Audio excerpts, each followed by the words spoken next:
출애굽기 4장 6절에서 20절까지 제가 봉독하겠습니다.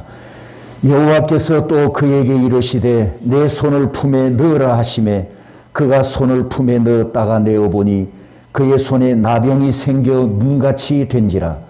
이르시되 내 손을 다시 품에 넣으라 하시매 그가 다시 손을 품에 넣었다가 내어보니 그의 손이 본래의 살로 되돌아왔더라.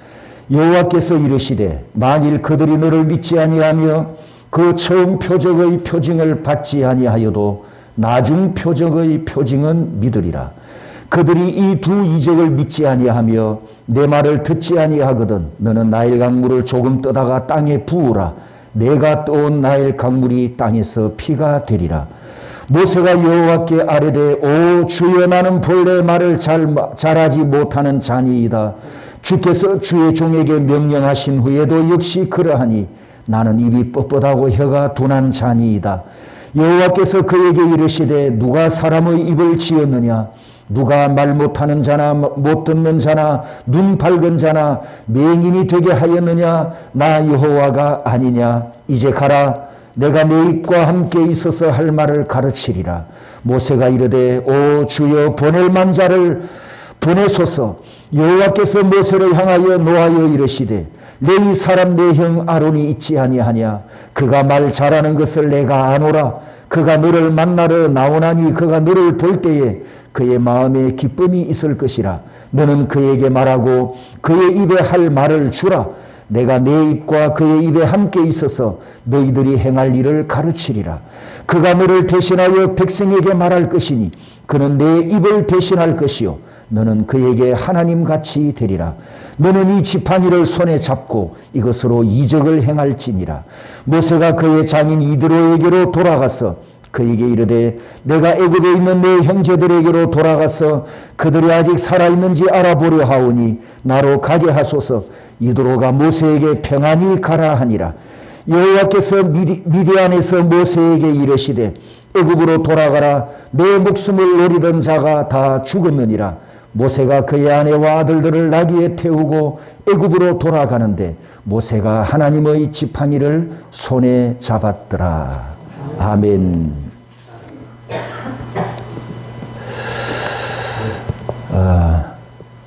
여러분 제게는 아주 훌륭한 제자가 한 명이 있습니다. 이 제자는 제 평생에 저를 배신 안 할 제자거든요.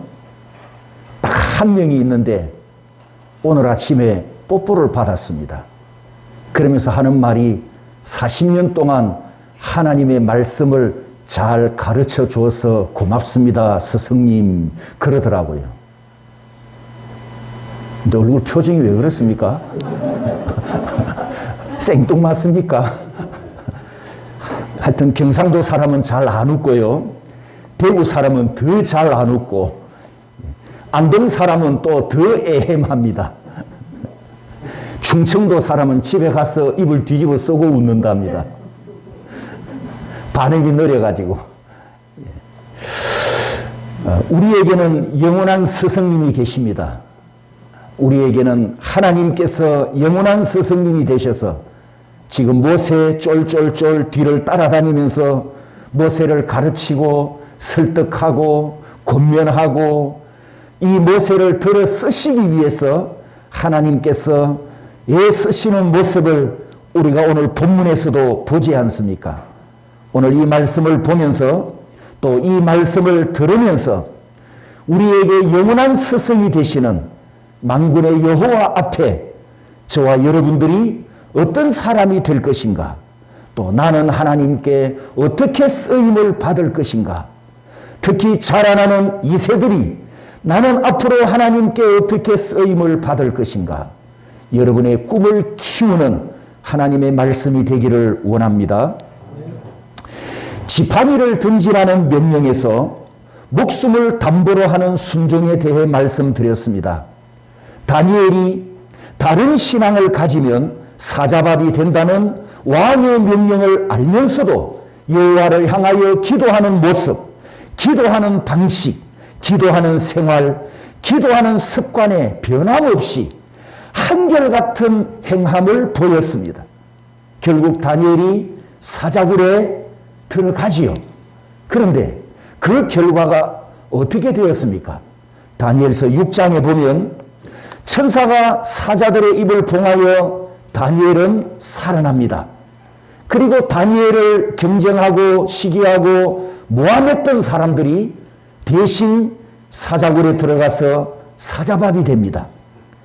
그리고 다리오 왕의 공포로 127개 나라에 다니엘이 경외하던 하나님의 이름이 영원하신 하나님의 이름으로 선포되었습니다. 할렐루야. 특히 28절에 보면 이 다니엘이 다리오 왕의 시대와 바사 사람 고레스 왕의 시대에 형통하였더라. 여러분, 이 말씀이 납득이 잘 되지 않는 부분이 있습니다. 어떤 부분이냐 하면 다니엘이 다리오 왕의 시대와 바사 왕 시대, 그러면 두 왕이잖아요. 두 왕의 시대에 총리직을 계속 유지했다, 이런 말씀이지 않습니까? 나라가 통째로 바뀌고 정권이 통째로 바뀌면 고위공직자는 전부 물갈이 하지 않습니까? 지금 문재인 정부가 끝나고 윤석열 정부가 시작되었는데 아직 국무총리 아직 통과 못했지요. 아직 미결입니다. 미결. 왕이 바뀌면 1순위로 바뀌는 것이 국무총리거든요. 그런데 지금 본문의 다니엘은 바벨론 제국에서 그 후에 메데 바사로 나라가 바뀝니다. 바벨론이 멸망당하고 정복을 당해요. 메데 바사로 바뀝니다. 다시 이 메데 바사가 페르시아 제국에 또 정복을 당합니다. 그러니까 나라가 3번 바뀌었어요. 바벨론, 메데 바사, 페르시아. 나라가 통째로 3번이 바뀌었는데도 다니엘은 어디에 있었다고요? 여전히 국무총리였더라, 이 말씀입니다. 더 놀라운 것은 다니엘이 총리로 있을 때 왕들은 더 많이 바뀝니다. 나라가 3번 바뀌었으니까 왕조가 얼마나 많이 바뀌었겠습니까? 이 명단을 한번 보십시오. 파란색 글씨는 성경에 나오는 왕들의 이름입니다. 바벨론 왕의 이름, 메데바사 나라의 왕의 이름, 페르시아 제국의 왕의 이름. 그런데 그 왕과 왕 사이에 빨간 글씨는 성경에는 없지만 역사에, 그 나라 역사에 등장했던 실화 이름들입니다. 그러면 왕들만, 이 드러난 왕들만 해도 지금 몇 명입니까? 이렇게 수많은 나라에 수많은 왕들이 바뀌는데 다니엘은 뭐였다고요? 따라서 합니다. 장수총리. 이런 경우를 장수총리라고 하지 않습니까? 장수총리였어요. 왕조 역사, 이 왕들의 역사를 계산해 보니까 다니엘이 총리 자리에 몇 년 동안 있었는가 추측을 할 수 있습니다. 그게 얼마냐? 약 70년이에요. 다니엘이 약 70년 동안 총리직에 있었단 말입니다. 이해가 되시나요? 납득이 됩니까? 유다 나라가 바벨론의 포로로 끌려갔어. 포로 생활을 한 역사가 몇 년이었죠? 70년이었습니다. 그러면 그 70년 동안 하나님께서 이 다니엘을 국무총리로 세워서 하나님의 언약 백성들, 다시 70년이 끝나면 예루살렘으로 돌아가서 하나님의 나라를, 하나님의 성전을 세워야 하지 않습니까? 그 하나님의 나라를 재건해야 될 2세들을 이 바벨론 포로 70년 동안 보존하도록, 하나님께서 그 백성을 보존시키도록 국무총리로 세운 다니엘이 뒤에서 그들을 보호하고 지키고 큰 역할을 하게 하시는 하나님의 섭리를 우리가 보게 됩니다. 다시 오늘 본문으로 돌아와서 4절에 모세가 목숨을 담보로 순종하라는 명령을 듣고 뱀 꼬리를 잡았을 때 뱀이 다시 지팡이로 변화하는 기적을 경험합니다. 그리고 5절에 3장 6절에서 말씀하셨던 아브라함의 하나님, 이삭의 하나님, 야곱의 하나님의 이름을 걸고 다시 한 번 더 약속해 주십니다. 하지만 모세는 소명을 여전히 거부하고 애굽으로 갈 생각을 하지 않습니다. 그래서 하나님께서 지팡이에 이어 두 번째 해결책을 경험하게 하신 것이 오늘 본문 6절, 7절에 있는 말씀입니다. 모세가 하나님의 명령대로 품에 손을 넣었더니 순식간에 한센병이 발병하였고, 다시 명령대로 품에 손을 넣었더니 순식간에 한센병이 완치됩니다. 모세가 하나님의 명령에 순종했더니 두 번째 기적을 생생하게 경험했단 말이죠. 여러분, 구약 성경에서 이 나병, 지금은 한센병이라고 합니다. 나병은 부정한 병이기 때문에 어떻게 했느냐 하면 이스라엘이라고 하는 이 공동체 진 밖으로 내쫓아내는 극약 처방을 내립니다. 가정에서 당연히 쫓겨나죠. 이스라엘 공동체에서도 철저하게 단절되는 부정한 병으로 간주되었습니다. 이것을 우리 신약시대, 우리 시대로 적용을 해서 해석을 하면 예수 그리스도 밖으로 출교당하는 것과 같은 의미입니다. 여러분, 교회에서 출교한다는 것은 어떤 의미입니까? 어떤 의미죠? 누구와 똑같다? 출교당했으니까 이방인과 똑같다는 뜻이에요. 불신자다. 너는 오늘 이 순간부터 그리스도인이 아니고 불신자다. 구원 없다라는 뜻이에요. 물론 최종 구원은 하나님께서 하시지만 우리가 고백하는 신앙 고백과 우리가 믿는 하나님의 말씀과 우리가 행하고 있는 교회법을 따라서 너는 당신은 그리스도인이 아닙니다. 당신은 구원받을 수 없습니다. 교회에서 내리는 최고의 심판이 형벌이 출교잖아요. 출교. 구약 성경의 나병 환자가 이스라엘 공동체에서 쫓겨나는 이런 처방을 받는 것이 이 병입니다. 레위기 13장에 보면 이 나병을 진단하는 규례가 3단계로 진행이 되는데요. 1단계는 환부의 털이 휘어졌거나 환부 자리가 움푹 패이면 즉시 나병으로 진단을 내립니다. 2단계는 색점은 흰색인데 패인 곳이 없고 털도 흰색이 아니면 7일 동안 요즘 말로 격리시키는 거죠. 격리시켜서 7일 동안 진찰 기간을 가집니다. 그 7일이 지났는데도 2단계와 같은 상황이면 다시 7일을 더 가둬놓고 병이 어떻게 발전하는가 진찰을 해서 처방을 내리는 3단계로 진행이 됩니다. 자, 정리를 해보면 어떤 한센병은 몸에 발병한 즉시 나병이다 이렇게 진단을 내리기도 하지만 어떤 경우에는 7일을 두고 또 14일을 두고 시간을 두고 진찰한다고 했으니까 이 경우 한센병이 천천히 발전하기도 한다.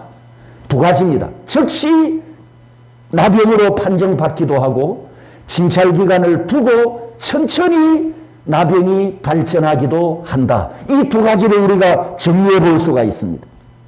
그 다음에 레위기 14장에 가보면 한센병 환자가 깨끗이 나았을 때, 완치되었을 때 정결함을 받는 그 규례가 있는데 굉장히 복잡합니다.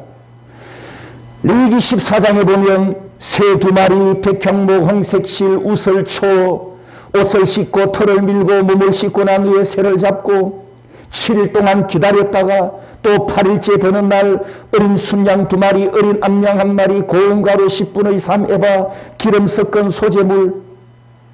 제사장이 제물을 잡아서 이 나병 앓았던 사람의 오른쪽 귀, 오른쪽 손, 오른쪽 발에 피를 뿌리고 또 기름을 바르고 하나님께 드리는 속죄 제물이 무수히 많습니다. 제사장이 속죄 제물을 하나님께 다 바치고 번제물을 다 바치고 오른쪽 귓뿌리와 오른쪽 손가락과 오른쪽 발가락에 피를 뿌리고 기름을 바른 후에 제사장이 선언을 합니다. 당신은 이 순간부터 정결해졌습니다. 이 선언을 받아야 비로소 나병 환자 딱지를 뗍니다. 그리고 자유인이 되어서 그때서야 자기 가정으로 돌아갈 수 있는 과정이었습니다. 그런데 오늘 본문에 돌아와 보면 6절 7절에 모세의 손은 어떻게 됐다고요? 품에 넣었더니 나병이 발병을 했고 다시 품에 넣었더니 깨끗해졌더라. 지금 모세의 경험은 순식간에 발병하고 순식간에 정결해지는 이것을 지금 경험하고 있습니다. 제사장을 찾아가서 자기 몸에 있는 병을 보여주지도 않았고 제사장에게 정결하다 완치 선언도 받지 않았습니다. 그러니까 모세의 경험은 레위기 13장과 14장과 완전히 지금 다른 과정, 다른 모습이란 말이죠. 성도 여러분, 이러한 모세의 경험이 무엇을 의미할까요? 하나님께서 모세에게 이런 경험을 하게 하신 의도, 하나님의 의도가 무엇일까요? 그 의도가 8절에 있습니다. 8절, 여호와께서 이르시되 만일 그들이 너를 믿지 아니하며 그 처음 표적의 표징을 받지 아니하여도 나중 표적의 표징은 믿으리라. 모세야, 이집트 왕 파라오가 네가 지팡이를 가지고 뱀을 변화시키고 뱀을 다시 지팡이로 변화시켜도 안 믿을 수가 있다. 그런데 내가 방금 너에게 준 두 번째 표적, 네 손을 품에 넣어서 나병이 되게 했다가 또다시 품에 넣어서 순식간에 깨끗해지는 두 번째 표적의 표징을 보면 그들이 믿을 수도 있다. 믿으리라. 이렇게 말씀합니다. 자, 여기서 다시 이적과 표적의 차이를 우리가 짚고 넘어가겠습니다.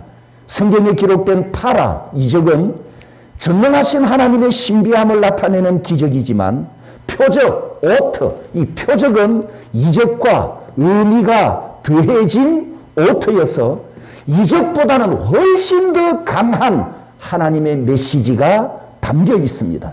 그래서 우리말 성경에는 8절에 표적의 표징 이렇게 했는데요. 따라서 봅니다. 표징. 이 콜은 소리, 음성 이런 뜻을 가지고 있습니다. 무슨 뜻이냐? 하나님께서 행하시는 표적, 하나님께서 지금 모세에게 주신 이 표적, 오트, 표적은 하나님의 강한 음성, 하나님의 강한 메시지가 담겨 있다는 뜻입니다. 하나님께서는 말씀으로 말씀도 주시지만 표적으로도 말씀을 주시는데 특히 표적으로 말씀하실 때에는 하나님께서 더 강한 메시지를 선포하신다는 의미입니다.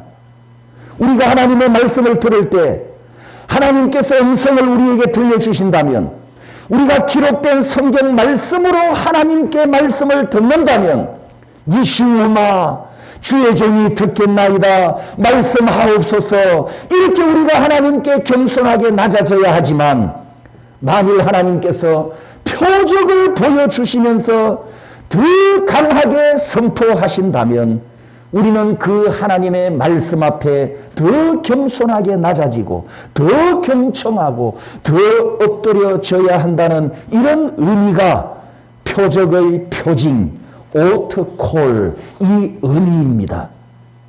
그렇다고 한다면 모세의 경험은 레위기 13장 14장의 복잡한 과정과 상관없이 눈 깜짝할 순간에 나병 환자가 되었다가 다시 눈 깜짝할 순간에 완치되었으니 이 경험은 초자연적인 하나님의 표적이 분명하단 말입니다. 그러면 모세가 하나님의 부르심을 거부할 수 없잖아요.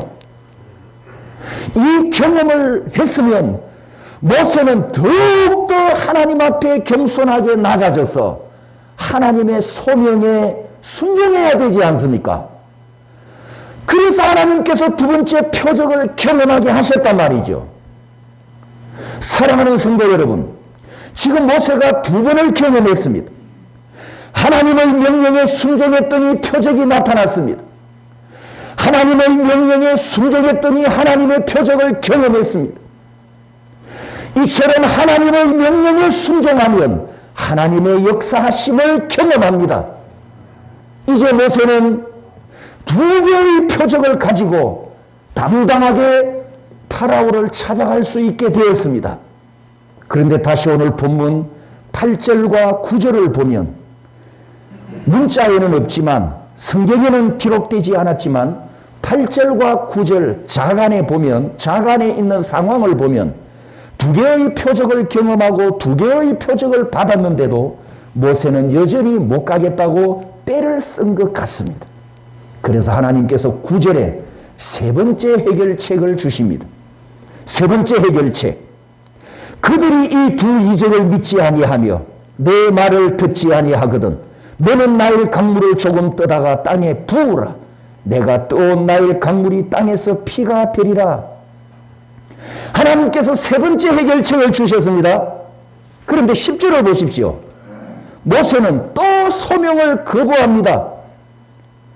뭐라고 거부하죠? 10절에 나는 입이 뻣뻣하고 혀가 둔한 자니이다.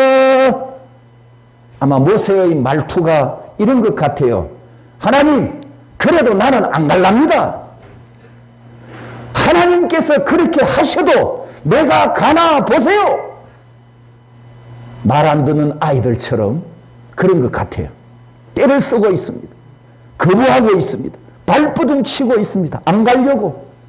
만약에 제가 하나님이라면 이런 모세는 엉덩이를 발로 차서 내쫓아버리고 딴 모세를 찾아서 데려와가지고 일꾼으로 세우겠습니다. 그런데 하나님께서 쫄쫄쫄 하나님께서 나는 입이 뻣뻣하고 둔한 자입니다. 못 갑니다. 안 갑니다. 이렇게 반항하는 모세에게 11절에 이렇게 말씀하십니다. 어떻게 말씀하십니까? 11절에 야 이 고집 센 놈아 도대체 네가 사람이냐? 세 번, 네 번 말하면 말귀를 알아들어야지. 하나님께서 이렇게 하지 아니하시고 11절, 12절에 이렇게 말씀하십니다. 모세야, 네 말할 줄 모르는 거 내 다 안다. 걱정하지 마라. 네가 말을 할 줄 모르기 때문에 대신에 말 잘하는 네 형 아론을 내가 준비했지 않냐? 사람의 입을 열고 닫고 하는 이가 누구냐? 귀를 열고 닫고 하는 이가 누구냐? 나 여호와가 아니냐? 가라! 내가 내 입과 함께 있어서 할 말을 가르쳐 주리라. 할렐루야. 하나님께서 내 눈과 함께 가주시고 하나님께서 내 귀와 함께 가주시고 하나님께서 내 손과 함께 가주시고 하나님께서 내 발과 함께 가주신답니다. 누구에게? 순종하는 자에게. 하나님은 우리를 세밀하게 잘 아십니다. 내가 무엇이 연약한지, 나에게 무엇이 부족한지, 여러분, 나에게 무엇이 필요한지, 내가 나를 아는 것보다 하나님께서 나를 더 잘 아신다는 이 진리를 여러분 믿습니까? 왜냐하면 나를 만드셨기 때문에, 나를 지으신 분이시기 때문에, 여러분을 만드셨기 때문에, 여러분에게 약점이 무엇인지, 뭐가 부족한지 하나님은 정확하게 알고 계십니다. 그리고 나를 사용하실 때 공급해 주시고 채워주시고 풍성하게 부으셔서 사용하시는 하나님이십니다. 하나님께서 일하시고 하나님께서 역사하시고 하나님께서 이루어 가십니다. 그러므로 결국 우리는 하나님 때문에 일꾼이 되고 하나님 때문에 쓰임 받는 줄 믿으시기를 축복합니다. 이렇게 하나님께서 모세에게 쫄쫄쫄 뒤따라 가시면서 모세야 내가 너를 위해서 다 준비했다 이렇게 말씀하지만 모세는 계속 하나님 부르심을 거부합니다. 13절은 이렇게 하죠. 13절에 오 주여 보낼 만한 자를 보내소서. 또 거부하는 걸 보십시오. 그래서 14절에 드디어 하나님의 반응이 이렇게 나타납니다. 따라서 합니다. 노하여 노하여. 하나님이 이제 처음으로 노하셨습니다. 계속 발버둥 치니까 하나님께서 노하셨습니다. 하나님이 우리 사람처럼 말씀하신다면 고함을 질렀겠죠. 야 이놈아, 네 형 아론이 있지 아니하냐? 그래 알았다 모세야. 너를 위해서 말 잘하는 내 형 아론을 대변자로 붙여줄게. 가라. 이제는 가라. 순종하고 가라. 그러면서 16절에 아주 중요한 말씀을 하십니다. 너는 그에게 하나님같이 되리라. 우와. 따라서 합니다. 하나님같이 되리라. 하나님같이 되리라. 그리고 17절에 이 지팡이로 표적을 행할지니라. 하나님께서 모세를 세계 최강대국 왕 파라오 앞에서 모세를 훨씬 더 높은 존재로 세워주신답니다.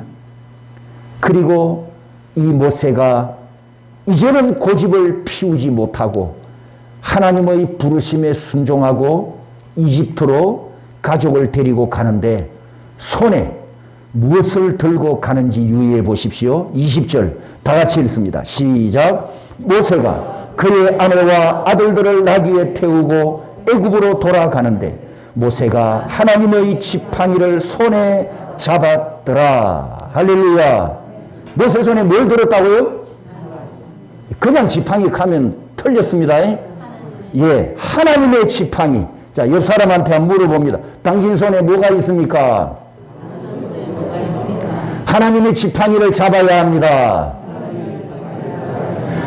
여러분, 내 지팡이 말고 누구 지팡이요?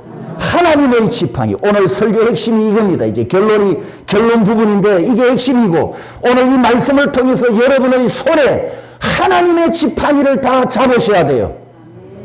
어떤 직업을 가지셨든지, 여러분이 지금 무슨 일을 하고 있든지, 여러분이 지금 어떤 위치에 있든지, 지금 그 있는 곳에서 하고 있는 그 직업, 교육을 하든 돈을 벌이든 사업을 하든 공부를 하고 있든 가정주부든 어떤 위치에 있든지, 또 교회에서 어떤 직분을 받았든지 우리 모두가 하나님의 지팡이를 각자 손에 하나씩 잡아야 합니다. 2절에는 무슨 지팡이였습니까? 모세야, 네 손에 뭐가 있냐? 뭐가 있다고요? 지팡이. 이건 누구 지팡이죠? 모세의 지팡이였어요. 2절에는 모세의 지팡이를 쥐고 있었단 말입니다. 40년 동안 미디안 광야에서 목동 생활을 하면서 사용했던 도구였을 뿐입니다. 양을 치는 도구였을 뿐입니다. 그런데 사명을 받고 하나님의 부르심에 순종하여 이집트로 돌아가는 모세의 손에는 모세의 지팡이가 아니라 무슨 지팡이? 하나님의 지팡이가 들려졌습니다. 할렐루야. 이 지팡이에는 표적을 나타내는 하나님의 능력이 있습니다. 이 지팡이는 하나님의 능력이 있는 하나님의 지팡이. 이 지팡이를 들고 갈 때마다 하나님께서 친히 함께 하십니다. 이후에 40년 동안 역사를 보십시오. 이 지팡이를 모세가 들고 치면 하나님의 능력이 나타나지 않습니까? 바다는 갈라져라! 명령하면 홍해도 갈라지는 표적이 나타나지 않습니까? 이 지팡이를 들고 반석을 쳤더니 생수가 터지는 역사가 나타납니다. 이 지팡이를 들고 하나님께 부르짖으면 하나님께서 그 기도를 들어주셨고 시행해 주셨습니다. 성도 여러분, 오늘날에도 하나님께서 주의 종들을 세우실 때, 하나님의 사람들을 세우실 때 리더십, 곧 리더의 능력을 주십니다. 목사를 세울 때에는 목사의 리더십을 주시고, 장로를 세울 때는 장로의 리더십을 주시고, 직분자를 세울 때는 그 직분에 맞는, 그 직분으로 충성할 수 있는 능력을 부어주시는 줄 믿으시기 바랍니다. 부르심에 순종하는 자에게는 각자에게 맞는 하나님의 지팡이를 다 들려주십니다. 학문과 지식이 필요한 사람들에게는 학문의 지팡이, 지식의 지팡이를 들려주십니다. 저 뒤에 있는 우리 자녀들, 하나님께 지식의 지팡이를 다 받으시기를 축복합니다. 아멘, 아멘. 재능이 필요한 사람에게는 재능의 지팡이를 들려주시고, 만약에 예술로 쓰임을 받을 사람에게는 예술의 지팡이를 들려주시고, 물질의 일꾼으로 부름받은 사람들에게는 물질의 지팡이를 들려주십니다. 아멘, 아멘. 여러분의 직업에 맞고 여러분의 직업에 꼭 필요한 하나님의 지팡이, 사무직이든 기술직이든 생산직이든 관리직이든 각자 부름받은 대로 여러분이 하나님께 순종하기만 하면 하나님께서 능력의 지팡이를 주시는 줄 믿으시기 바랍니다. 누구에게 주신다고요? 누구에게 주신다고요? 순종하는 자에게. 순종하는 자에게 이 지팡이를 들려주십니다. 아멘, 아멘입니까? 모세가 이집트로 돌아가면 세계 최강 이집트 왕과 영적 전쟁을 해야 합니다. 그런데 모세의 손에 들려진 것은 달랑 지팡이 하나뿐이잖아요. 조직된 군대를 이끌고 가는 것도 아니고 무기를 갖고 가는 것도 아닙니다. 파라오와 싸우기 위해서 모세가 갖고 가는 것은 이전에 사용했던 지팡이, 40년 동안 사용했던 지팡이를 든 것뿐인데 모세의 지팡이에서 하나님의 지팡이로 이름이 바뀐 것뿐이었습니다. 모세가 들고 있는 이 지팡이는 마른 막대기예요. 마른 막대기. 양을 칠 때 사용하던 목동의 도구일 뿐입니다. 하지만 이제부터는 이 지팡이를 통해 하나님의 능력을 나타내고 하나님의 표적을 나타낼 것인데 원수를 쳐서 이길 것이고 하나님의 백성들을 구원하고 인도해내는 위대한 일에 사용될 지팡이입니다. 성도 여러분, 결론을 내리겠습니다. 모세 손에 들린 마른 막대기는 우리 인생과 같습니다. 흙에서 지음을 받고 흙으로 돌아가는 우리 인생이 마른 막대기와 같습니다. 하지만 마른 막대기 같던 모세가 하나님의 손에 붙잡히니 16절에 하나님과 같은 사람이 되었듯이 내 인생이 마른 막대기 같지만 우리 인생이 마른 막대기 같지만 성도 여러분, 내 안에는 복음의 능력이 있습니다. 할렐루야. 여러분 안에는 부활의 산 소망이 있습니다. 하늘 보좌 우편에 계시는 예수 그리스도께서 내 안에 계시고 하나님의 성령이 내 안에 임재하셔서 나를 성전으로 삼으셨습니다. 내가 부르심에 순종하여 예수 그리스도 안에 있으면 내 안에 계시는 성령께서 역사하실 줄 믿습니다. 그러므로 나는 마른 막대기 같은 인생이 아니라 하나님의 손에 붙잡힌 능력의 막대기로 살아가는 존재가 되었단 말입니다. 그것이 구원받은 우리입니다, 여러분. 성도 여러분, 모세의 손에 하나님의 지팡이가 들려진 것처럼 내가 하나님의 손에 붙들리면 이 세상을 이기는 정복자가 됩니다. 문제를 이기는 승리자가 됩니다. 어두운 세상을 너희이 이기는 그리스도인으로 날마다 승리할 줄 믿습니다. 두려움이 있습니까? 불안함이 있습니까? 내 인생의 미래가 어떻게 될지 몰라 안절부절함이 있습니까? 여러분의 인생이 하나님께 꽉 붙잡히시기를 축복합니다. 순종하면 됩니다. 부르심에 순종하면 됩니다. 순종하면 여러분은 하나님의 손에 붙들린 능력의 막대기가 될 줄 믿으시기를 축복합니다.